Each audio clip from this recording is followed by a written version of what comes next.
अब ज्यादा मुझे उकसाओ मत। एक आइडियोलॉजिकल टेररिज्म भी चल रहा है जी। जिसके बहुत बड़े ब्रांड एम्बेसडर को आपने भी आमंत्रित किया हुआ है, ओवैसी। मैंने करीब 5 लाख लोगों को रोजगार दिया, मैं कहता हूं 5 लाख लोगों को और दूंगा।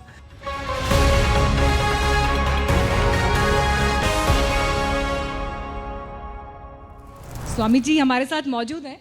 स्वामी जी, चुनाव बहुत करीब है और केंद्र की सत्ता का रास्ता भी उत्तर प्रदेश से ही गुजर के जाता है। अरे इसमें तो स्वामी जी का हमें सियासी योग कब से दिखाई देगा?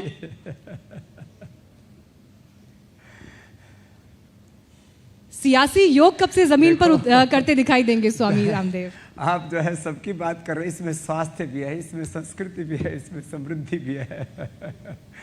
और देखो, उत्तर प्रदेश अभी तो धर्म सत्ता का और राज सत्ता का सबसे बड़ा केंद्र है, क्योंकि यहाँ अयोध्या है, यहाँ पर वाराणसी है, यहाँ पर मथुरा है और यहाँ के कण कण में शिव हैं। और चंदन से देश की माटी तपोभूमि हर ग्राम है, हर बाला देवी की प्रतिमा बच्चा बच्चा राम है। तो यहाँ ये पूरा मैंने कहा धर्म सत्ता और राज सत्ता। आज हमारे प्रधानमंत्री जी भी वाराणसी से हमारे एमपी हैं और उत्तर प्रदेश के योगी आदित्यनाथ जी वह एक मुख्यमंत्री ही नहीं, वो भविष्य के भारत के एक बहुत बड़े हमारे पुरोधा भी हैं। अब मैं कुछ ज़्यादा बोल दूंगा तो शायद कुछ और अर्थ ना लगा लें लोग इसका। बोल दीजिए स्वामी जी, ये बोल दीजिए। एक बहुत विविधताओं से भरी हुई धरती है, जैसे हमारी श्रद्धामयी। अब ज़्यादा मुझे उकसाओ मत। माननीय अवस्थी जी ने जैसे कहा कि उन्होंने अपने पिता और पति के अलग अलग जब वो ट्रांसफ़र होकर के जाते रहे स्थानांतरण में, यहाँ की संस्कृति, यहाँ का समाज, यहाँ की सभ्यता और यहाँ के सब बदलाव देखे हैं। और मैं तो लगभग 28-30 वर्ष पहले उत्तर प्रदेश जब अविभाजित था, उत्तराखंड उसका हिस्सा था, तब आया था।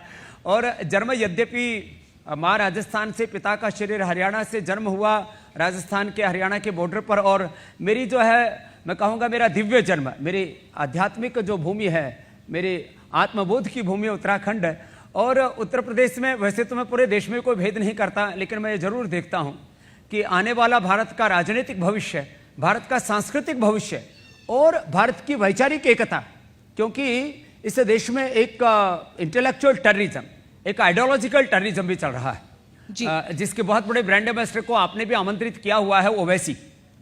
तो ये ध्रुवीकरण की राजनीति है, सबको बुलाना चाहिए मंच पर, सबको स्थान देना ही चाहिए। तो ये जो पूरा आने वाला भारत का भविष्य है, भारत की वैचारिक एकता कैसे अखंड रहे और किस तरह से भारत एक सही दिशा में बढ़े, बहुत अच्छा मंच चुना। मैं एम.के. आनंद जी के इस सृजनकारी विचार के लिए प्रणाम करता हूं और यह अपेक्षा करता हूं कि सब मिलकर के हम जरूर एक अच्छा भारत बना पाएंगे।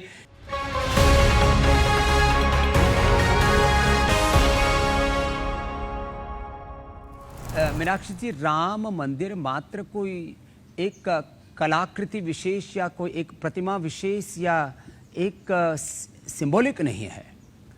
ये इसके पीछे राम का जो चरित्र है उससे राष्ट्र का निर्माण होगा।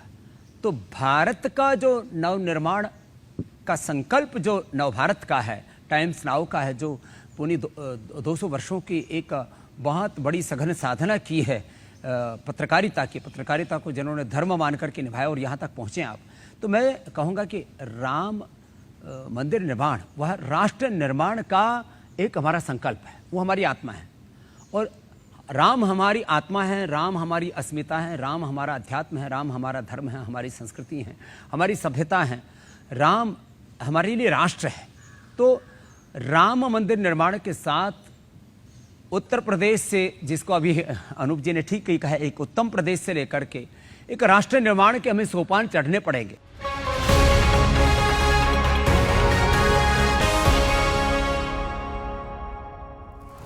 केवल सत्ता से, पक्ष से, विपक्ष से ही अपेक्षा नहीं, जो पार्टीगत बातों से हो सकता है थोड़ी देर के लिए निष्पक्ष भी रहते हो, अपने अपने हिस्से की जिम्मेदारी हमें तय करनी पड़ेगी कि जो है मालिनी जी से लेकर के, अनूप जी से लेकर के, स्वामी रामदेव जी से लेकर के और नवभारत से लेकर के अपने अपने हिस्से की क्या जिम्मेदारी। जैसे मैंने जिम्मेदारी ली, मैंने करीब 5 लाख लोगों को रोजगार दिया, मैं कहता हूं 5 लाख लोगों को और दूंगा।